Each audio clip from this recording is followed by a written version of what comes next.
Hi guys, our learning intention for today is by the end of this class you'll be able to use a protractor to measure angles. So for this class you will need the protractor, so please get your protractor now. Okay, let's just remind ourselves of our angles. Angles are measured in degrees and we use the symbols to show this. So here I have an angle of 50 degrees. How would I write this angle? Here we would have our two lines to show our measurement. We have our angle sign and we're measuring the angle BAC. So we place the letter where the angle is in the middle. So our angle of BAC is equal to 50 degrees. Now we're looking at how we can measure that angle. So first, it's good practice to try and estimate what the angle is before we use the protractor. So in this case, we can see it is an acute angle. So I know that my angle will be less than 90 degrees, which is what we looked at yesterday. How can we accurately measure this angle? This is our protractor. There's two scales on your protractor, the outside scale and the inside scale. We have a baseline here and a center point, which can also be called our crosshairs.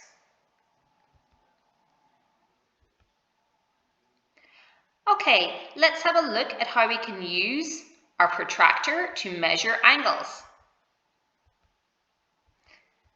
So again, we have our baseline and we have our crosshairs or our center point. And we have our two sets of numbers, our outside numbers and our inside numbers. When measuring your angles, it's really important to know which numbers to use. Do we use the outside numbers or do we use the inside numbers? So the first thing you have to do when measuring an angle is find your baseline. Okay, so here's my angle and this is my baseline.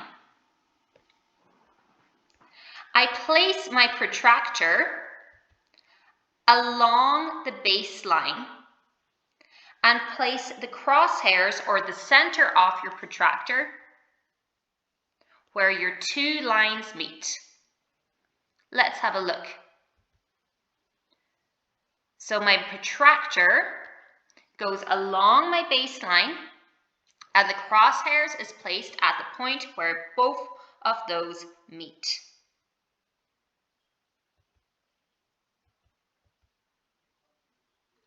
The baseline is resting on our 0 on the inside.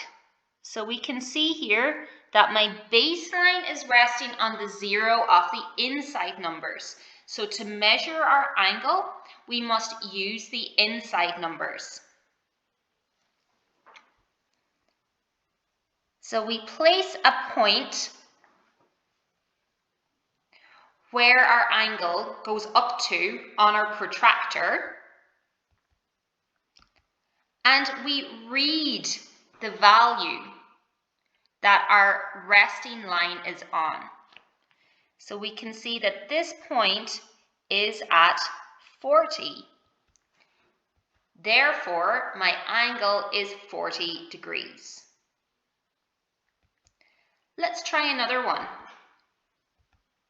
So here's my angle. Again, I have my baseline. So this is my baseline. I want to measure my angle, which means that I must place my protractor on the baseline and place the crosshairs at the corner of your angle. Okay, so here's my baseline and then my crosshairs or my center point is where my corner of my angle is.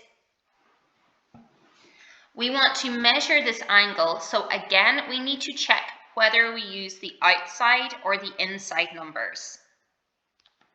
Well, our baseline, we can see, starts at 0 with our inside numbers. Therefore, we use the inside numbers to measure the angle. So we go to where our resting line is. Here's our resting line. And we place a point just outside the protractor to make it easier for us to read it. And then reading this value, we have an angle of 70 degrees. This means that my angle is equal to 70 degrees. Let's try another one. This time I have an obtuse angle.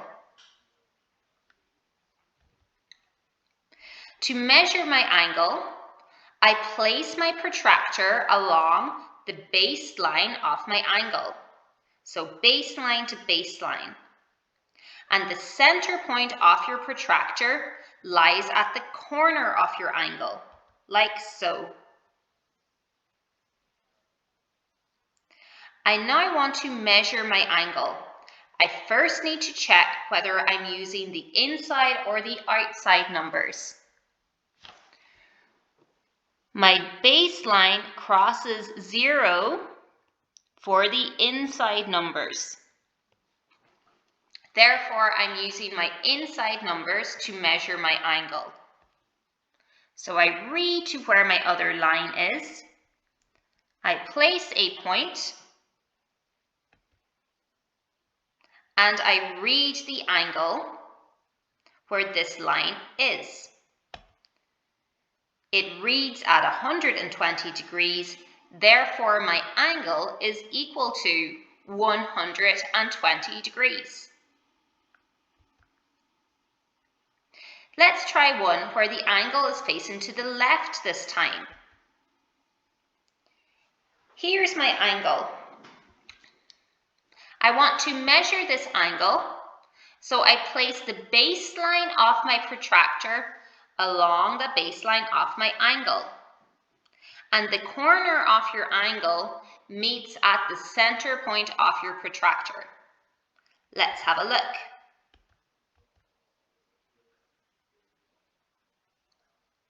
Now we want to measure the angle, so we need to know whether we're using the outside or the inside numbers. Check where your baseline crosses the 0. So in this case, the baseline of my protractor is over the baseline of my angle and is on 0 of the outside numbers this time. So my baseline of my protractor and the baseline of my angle lies on the 0 of the outside numbers this time. So now I must use my outside numbers to measure my angle. I go to my resting line, or the second line of your angle, and place a point on it. And then I read the value where this line crosses my outside numbers. My line crosses the outside number at 60, therefore my angle is 60 degrees.